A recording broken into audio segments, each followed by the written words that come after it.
Terima kasih masih bersama kami dalam Berita Aceh. Bagi Anda yang baru saja bergabung, kami sajikan kembali 3 berita utama hari ini. Satu keluarga di Kabupaten Benar Meriah tewas usai kendaraannya jatuh ke jurang. Kecelakaan itu sayangnya baru diketahui 11 hari kemudian.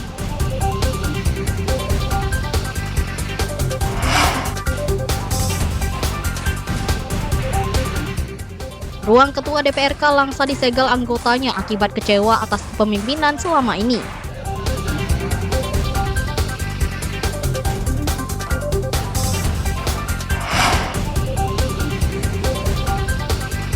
Petugas gabungan Satpol PP Aceh dan petugas Bea Cukai Banda Aceh menyita ribuan rokok ilegal.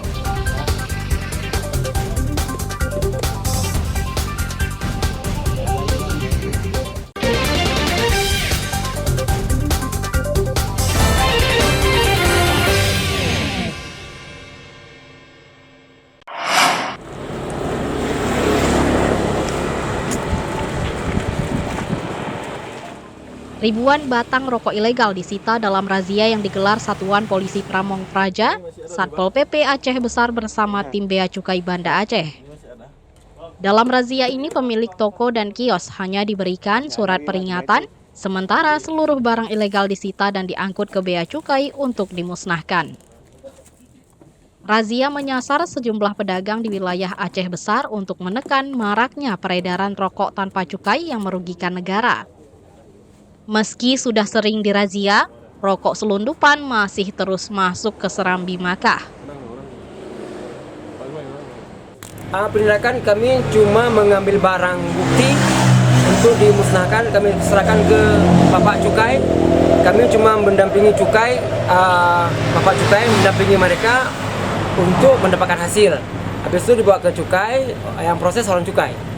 Sanksi untuk sementara nggak ada, cuma barang bukti diambil untuk dimusnahkan untuk negara.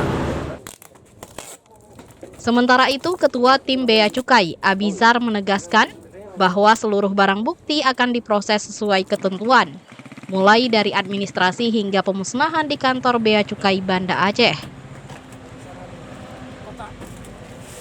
Yang mana mungkin sesuai dengan amanat Peraturan Menteri Keuangan tentang kegiatan terhadap dana pembagian hasil cukai tembakau, di mana di sini salah satu poinnya yaitu terkait dengan pemberantasan rokok ilegal.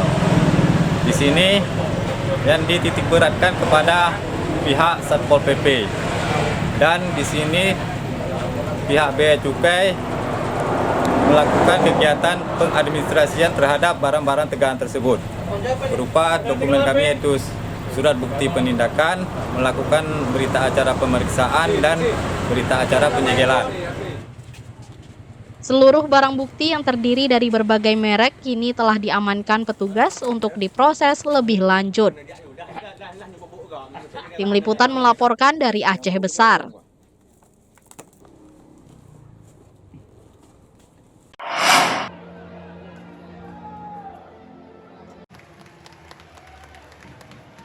Tuan rumah Persiraja Banda Aceh mengalahkan tamunya PSIM Yogyakarta 2-1 pada pertandingan babak 8 besar Pegadaian Liga 2 Indonesia di Stadion Haji di Murtala, Lampindang, Banda Aceh pada Jumat malam.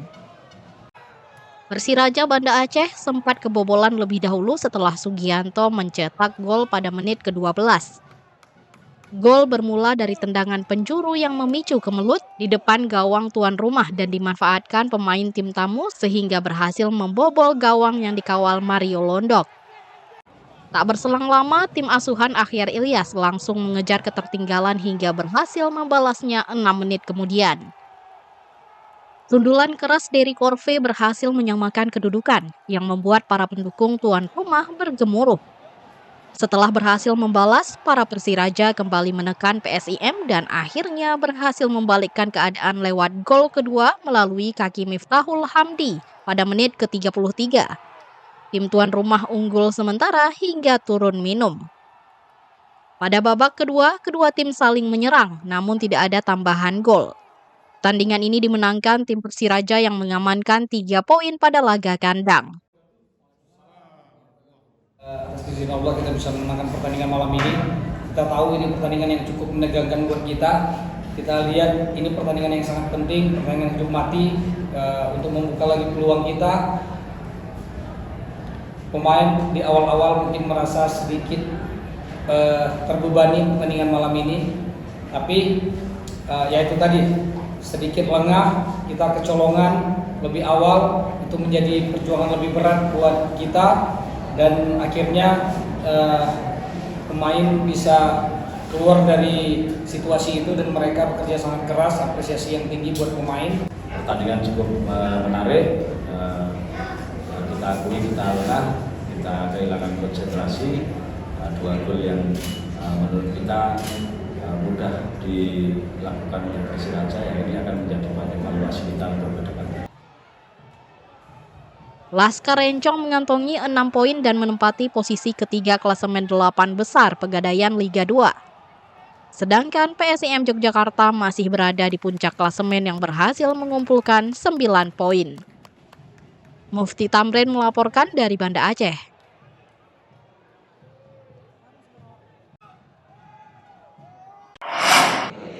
Dia agak pipi. Kalau robusta, Sejumlah penyandang disabilitas dilatih untuk menjadi penjual kopi agar bisa mandiri. Penyandang tunarungu juga dibina menjual kopi Arabica dengan melibatkan ahli bahasa isyarat agar memudahkan mereka memahami materinya. Pelatihan berlangsung di Gedung Tengku Cipante Gelima, Pidijaya ini melibatkan 16 pemuda berkebutuhan khusus membuka warung di Pidijaya.